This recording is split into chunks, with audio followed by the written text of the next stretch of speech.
Here's something they don't tell you in the history books. Wars aren't won by heroes. They're won by machines that refuse to quit.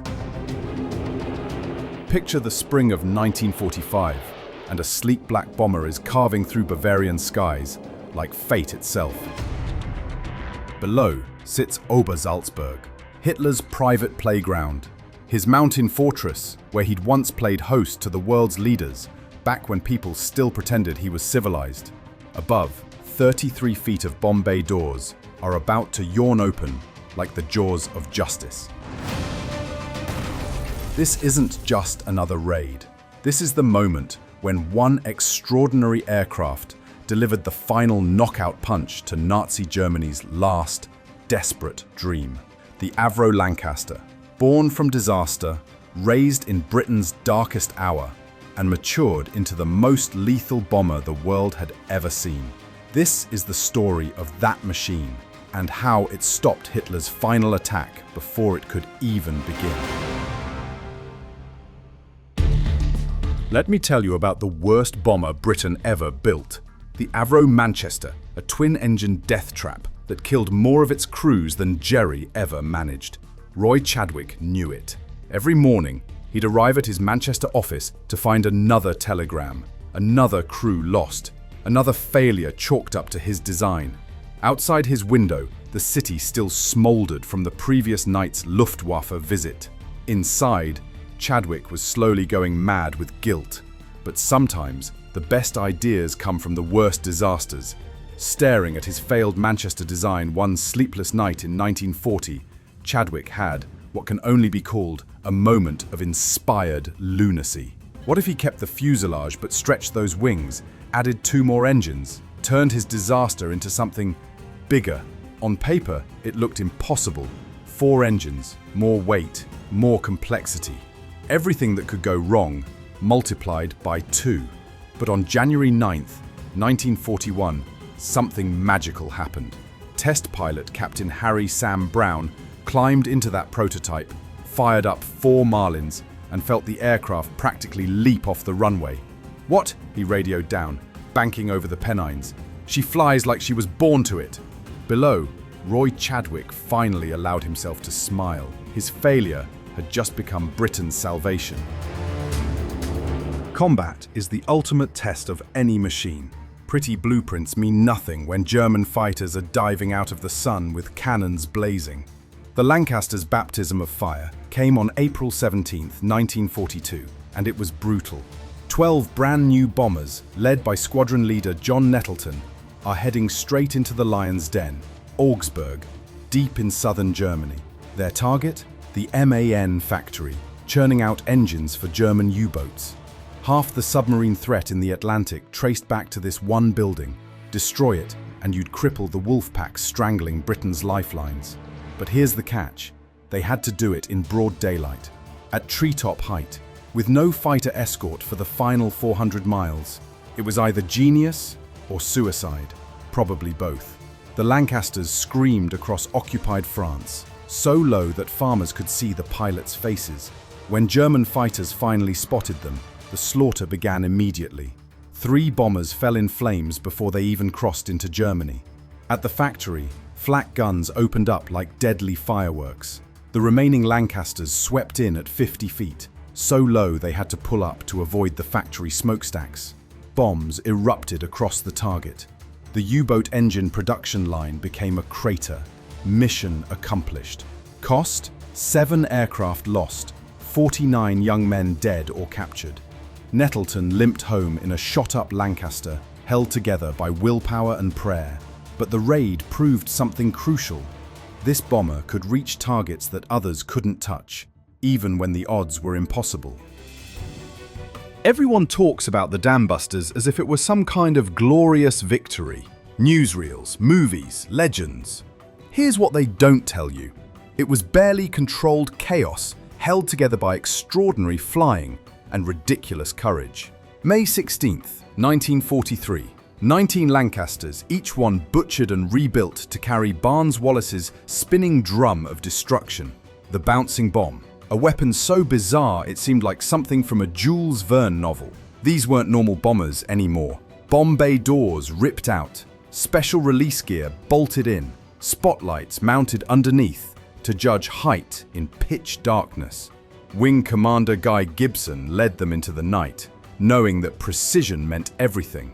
Too high and the bomb would shatter, too low and they'd be blown apart by their explosion. 60 feet exactly, 232 miles per hour precisely. No margin for error. At the Mona Dam, flak towers erupted like deadly fireworks. Gibson's aircraft shuddered through the barrage as his bomb aimer, Spafford, peered through his sight with the concentration of a brain surgeon. The cylindrical bomb hit the water and skipped. Once, twice, 3 times like a stone thrown by a giant child. Then it struck the dam wall and sank. For a heartbeat, nothing. Then the water itself seemed to lift and bulge before the entire structure cracked like an eggshell. Millions of gallons roared through the breach, carrying away factories, railways, and the myth of German invincibility. But 8 Lancasters didn't come home. 56 young men died that night to move some water and prove that the impossible was just another word for Tuesday in Bomber Command. Imagine a bomb so massive it looked like a small torpedo hanging beneath an aircraft. By 1944, that's precisely what ground crews were loading onto specially modified Lancasters. The tall boy weighed 12,000 pounds, more than some entire fighter aircraft. Loading one required a crane and nerves of steel. Bomb bay doors had to be ripped out completely just to fit the monster inside. But even the tall boy was just practice for what came next. Barnes Wallis's Grand Slam was a true giant. 22,000 pounds of steel and explosive that looked more like a submarine than a bomb. Only one aircraft in the world could carry such weapons, the Lancaster. Its 4 engines provided the raw power needed to lift these monsters. Its reinforced structure could handle enormous weights without breaking apart. Flying with a Grand Slam was like wrestling a drunk elephant through the sky. The aircraft wallowed and lurched, unable to dodge or weave. One sharp turn could snap the bomber in half. Yet these earthquake bombs could do what conventional weapons couldn't: burrow deep underground before exploding, turning solid concrete bunkers into rubble through pure seismic force. Hitler was desperate. His armies were collapsing, his cities burning, his bunkers cracking under Allied bombs. But propaganda minister Joseph Goebbels had one last card to play, the ultimate bluff. Alpine fortress, Goebbels whispered to his intelligence agents. Spread the word, tell them we're building an impregnable mountain stronghold. It was a brilliant deception. Goebbels set up fake blueprints, phony supply reports, and invented stories of SS troops digging bunkers in the Bavarian Alps. He even leaked rumors to neutral countries, keeping the myth alive. The lie worked perfectly. Allied intelligence swallowed every fake detail. Reports flooded into Allied headquarters about massive underground factories, stockpiled weapons, and fanatical defenders preparing for a final Wagnerian battle among the peaks. At the center of this fictional fortress sat a very real target, Ober-Salzberg, Hitler's actual mountain retreat. Here, Allied commanders believed Nazi leadership might gather for their final stand. Real or imagined, this supposed stronghold had to be destroyed, and hammering through Alpine peaks to reach it would require the most capable bomber in the world. Anzac Day, 1945. While Australians and New Zealanders honoured their war dead, 359 Lancasters were about to create some new history of their own. The briefing was simple. Gentlemen, we're going to pay a house call on Adolf Hitler. Target, Ober-Salzberg, Hitler's mountain playground, where he'd once entertained Chamberlain, Mussolini, and other world leaders, back when the world still pretended diplomacy might work. This wasn't just another raid. This was personal, symbolic, the kind of mission that would make headlines and break spirits. 20 Lancasters from number 460 Squadron, RAAF, joined the massive formation. Australians who'd travelled halfway around the world to deliver democracy to the Bavarian Alps, one bomb at a time. Picture it, nearly 400 black aircraft stretching across the spring sky, their Merlin engines creating a symphony of impending doom. 4 engines per aircraft, 1,400 engines total. The sound alone must have been biblical. These weren't just bombers anymore, they were messengers, Each one carried 3.5 tons of high explosive and a simple message: nowhere is safe. Not even here. The formation's shadow swept across the French countryside like a dark cloud. Below, people looked up and knew that somewhere, someone was about to have an awful day. Destination: the heart of the Nazi dream. Estimated time of arrival: noon sharp. Flying a bomber through mountain peaks while people are shooting at you is like performing surgery during an earthquake. In a hurricane, while blindfolded. The Alps rose around the Lancaster formation like stone cathedrals, beautiful and deadly. One wrong turn, one moment of inattention, and an aircraft would smear itself across a mountainside. But here's what made the Lancaster special: stability. While other bombers would have been scattered by mountain turbulence, these aircraft held their formations like they were on rails. At exactly 12:20 p.m., nearly 400 bomb bay doors opened simultaneously. The sight must have been terrifying. Mechanical jaws yawning open to disgorge death from above. Then gravity took over. 1,232 tons of high explosive fell like a mechanical hailstorm. The SS barracks simply vanished, one moment there, the next, just smoke and crater. Goering's mansion became expensive rubble. Bormann's residence turned into a hole in the ground. The Berghof, Hitler's personal playground, where he'd hosted tea parties for dictators, took 3 direct hits. Not obliterated, but thoroughly ruined. The message was clear: your private sanctuaries aren't so private anymore. 2 Lancasters didn't make it home. German flak found its mark, sending 14 young men to their deaths in the final weeks of a war that was already won. But the mission succeeded, not just in destroying buildings, but also in destroying something far more important: the myth that anyone, anywhere, was beyond the reach of Allied justice. Something magical happened when those Lancaster bombs exploded across Obersalzberg. Beyond the smoke and crater, beyond the shattered buildings, they destroyed something far more important: hope. Nazi true believers had clung to the Alpine fortress myth like a life raft. When they saw Hitler's sanctuary reduced to rubble, that hope died instantly. 5 days later, Hitler put a bullet in his brain. The man who'd promised a 1,000-year Reich couldn't even protect his bedroom from British bombers. When American troops finally reached the supposed Alpine fortress at month's end, they found scattered resistance and confused defenders. The mighty redoubt was revealed as smoke and mirrors, exactly what Goebbels had intended, but not in the way he'd planned. Those 359 Lancasters had done more than drop bombs. They'd delivered a message that reached every corner of the crumbling Reich. Nowhere was safe. No mountain high enough. No bunker deep enough. The psychological impact was devastating. If Allied bombers could reach Hitler's private retreat in the clouds, they could get anyone, anywhere. Here's the most beautiful irony of the entire war. The aircraft that had spent 3 years dealing death became the angel of mercy in its final act. May 1945. Holland was dying, not from bombs or bullets, but from something far more insidious: starvation. The German occupation had bled the country dry.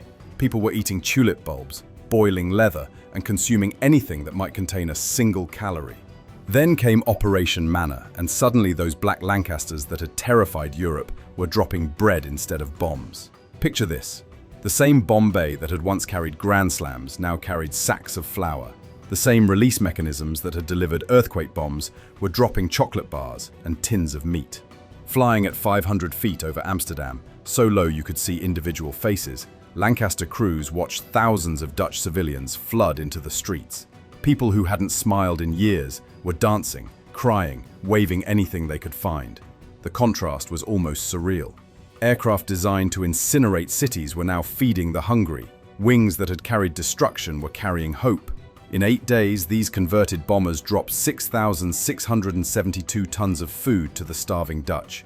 Every crew member who'd spent years hardening their hearts to drop bombs on people found themselves weeping at the sight of children dancing for joy below. The Lancaster had learned to heal, and in doing so, it proved that even machines designed for war could serve something higher than destruction. What made the Lancaster unbeatable wasn't magic. It was brilliant engineering, wrapped in practical design. 4 engines meant survival. When German fighters shot out one Merlin, 3 others kept the bomber flying. The doomed twin-engine Manchester had taught designers that redundancy saves lives. That cavernous bomb bay wasn't an accident either. At 33 feet long, it could swallow weapons that other bombers couldn't even lift.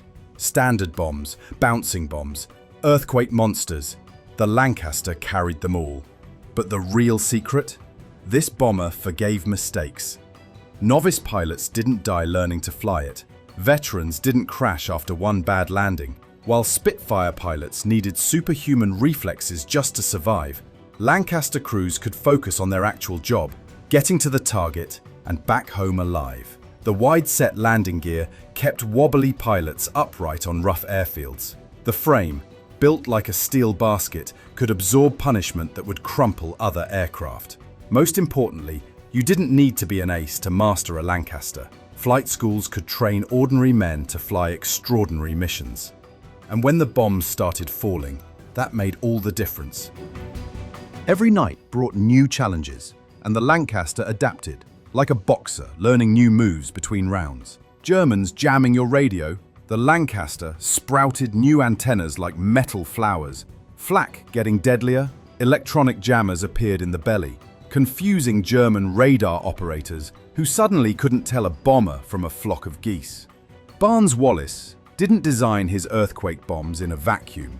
He looked at what the Lancaster could lift, then built the biggest bomb in history around those specifications. No other bomber on Earth had the muscle to carry a Grand Slam, and Wallis knew it. Some Lancasters traded their bombs for cameras, photographing German defenses with the patience of war correspondents. Others became flying radio stations, drowning out German communications with walls of electronic noise. Transport versions carried Churchill across dangerous skies. Flying laboratories tested equipment that would later power jets and rockets. Each new role proved Roy Chadwick's original genius. He hadn't just built a bomber, he'd created a Swiss Army knife with wings. After the war, passenger airlines studied Lancaster innovations like students copying from the smartest kid in class. Long-range cargo planes and transcontinental jets all borrowed lessons learned in those black bombers over Europe. Cold statistics can't capture Lancaster's true impact. But these numbers whisper secrets. 156,000 missions flown and over 600,000 tons of bombs dropped.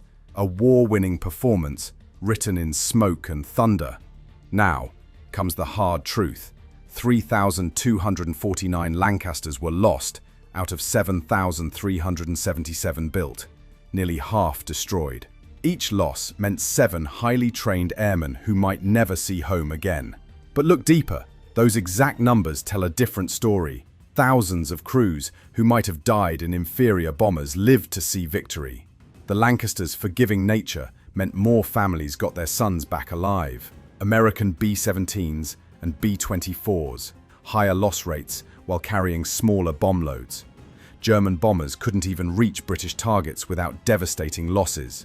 The difference was reliability. When Lancasters took off, they reached their targets. When they dropped their bombs, those weapons exploded where they were supposed to.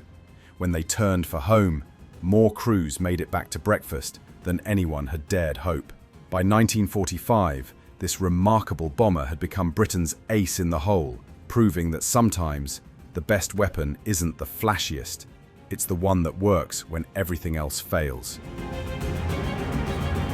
At air shows across Britain, when the last 2 flying Lancasters take to the skies, something extraordinary happens. Grown men, veterans, grandsons, complete strangers start crying. It's not nostalgia, it's not sentimentality, it's recognition. That sound, 4 Merlin engines in perfect harmony, once meant the difference between freedom and tyranny. When those engines thundered over occupied Europe, people looked up and knew that someone, somewhere, was still fighting for them. Today, only 17 Lancasters survive worldwide. 2 still fly. 17 metal monuments to an age when Britain's back was against the wall, and extraordinary machines rose to meet extraordinary challenges. This bomber proved something that still echoes today, that brilliant engineering, combined with raw courage, can push back any darkness. Hitler's final attack? It never came. Not because he didn't want to, there just wasn't anything left to attack with by April 1945. Aircraft like the Lancaster had torn apart his war machine, piece by piece. factory by factory, until the myth of an invincible Germany crumbled into rubble. When you hear those engines today, you're hearing more than history. You're hearing the voice of a generation that looked evil in the face and said, "Not on our watch." The sound of freedom refusing to back down. The Lancaster didn't just stop Hitler's final attack, it made sure he never had the strength to dream one up. That thunder overhead, that's the sound of ordinary people. Welders from Sheffield, engineers from Manchester, pilots from small towns whose names you've never heard, building extraordinary machines and doing impossible things. That's the sound of freedom, and it never gets old. So what do you think? Did the Lancaster earn its place as the bomber that changed history? Which mission hit you hardest? The dam busters racing across moonlit water, those earthquake bombs cracking open Hitler's fortresses, or maybe those mercy flights when destroyers became healers? Let me know in the comments. And if stories like this, about the machines and the people who made history, spark something in you, stick around. There are plenty more legends waiting to take flight, and trust me, you won't want to miss where we're headed next.